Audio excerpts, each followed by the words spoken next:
पूरे देश में कहीं पर भी संशय नहीं है, प्रश्न चिन्ह नहीं है।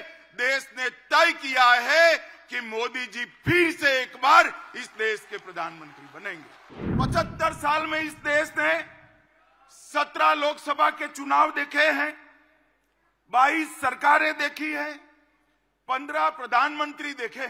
कोई कहे कि इंडिया अलायंस क्या है, तो मैं इसकी एक ही व्याख्या करता हूं। जो अपनी पार्टी के अंदर डेमोक्रेसी नहीं स्थापित कर सकते, वो देश की डेमोक्रेसी की रक्षा नहीं कर सकते।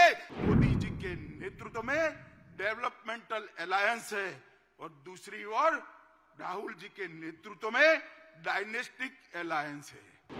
सोनिया जी का लक्ष्य राहुल जी को पीएम बनाना, पवार साहब का लक्ष्य बेटी को सीएम बनाना, ममता दीदी का लक्ष्य भतीजे को सीएम बनाना, स्टालिन का लक्ष्य अपने बेटे को सीएम बनाना, लालू प्रसाद जी का लक्ष्य अपने बेटे को सीएम बनाना, उद्धव ठाकरे का लक्ष्य अपने बेटे को सीएम बनाना और मुलायम सिंह जी बेटे को बनाकर ही गए। 2047 का भारत कैसा होगा, इसका मोदी जी का संदेश लेकर हम हर कॉन्स्टिट्यूएंसी में जाएंगे और कुछ ही दिनों में देश की जनता ये निर्णय करने वाली है कि आने वाले 5 साल इस देश के शासन की धुरा किस पार्टी के हाथ में होगी, किस व्यक्ति के हाथ में होगी। मगर पूरे देश में कहीं पर भी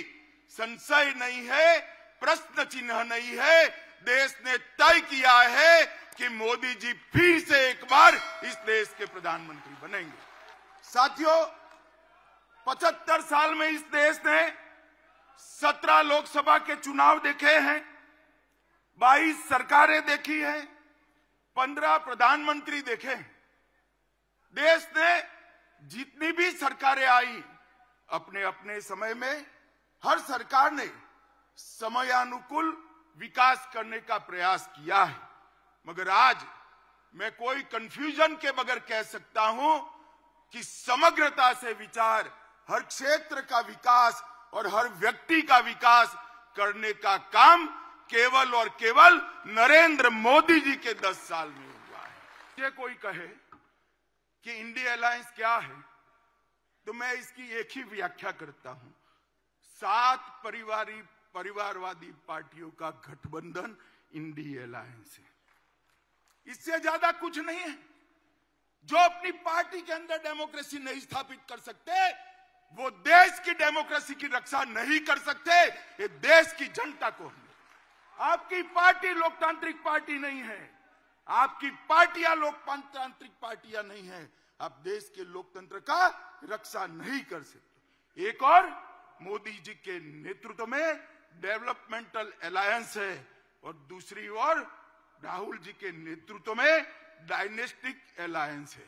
इनके राजनीति में उद्देश्य क्या है? मोदी जी कहते हैं महान भारत की रचना हो, 2047 तक का लक्ष्य रखा, आत्मनिर्भर भारत की रचना हो, 2047 तक का लक्ष्य रखा। सोनिया जी का लक्ष्य राहुल जी को पीएम बनाना, पवार साहब का लक्ष्य बेटी को सीएम बनाना, ममता दीदी का लक्ष्य भतीजे को सीएम बनाना, स्टालिन का लक्ष्य अपने बेटे को सीएम बनाना, लालू प्रसाद जी का लक्ष्य अपने बेटे को सीएम बनाना, उद्धव ठाकरे का लक्ष्य अपने बेटे को सीएम बनाना और मुलायम सिंह जी बेटे को बनाकर ही गए हैं। अब मुझे एक बात बताइए कार्यकर्ता भाइयों बहनों, जिनका लक्ष्य ही अपने बेटे बेटी भतीजों का कल्याण हो, वो गरीब का कल्याण कर सकता है क्या? कभी नहीं कर सकता। जिनका लक्ष्य ही अपने परिवार के लिए सत्ता हथियाना हो, वो देश का कल्याण कर सकता है क्या? कभी नहीं कर सकता। मित्रों, इस देश के अंदर 2G, 3G और 4G पार्टियां हैं। 2G से मतलब आप 2G घोटाले से नहीं है। 2 generation party, 3 generation party, 4 generation party, 4 पीढ़ी तक नेता नहीं बदलता है। 4 पीढ़ी तक नेता नहीं बदलता है। क्यों भाई? देश के किसी युवा में कौवत नहीं है? वो आगे नहीं बढ़ सकता। ना जी, वो नहीं बढ़ सकता।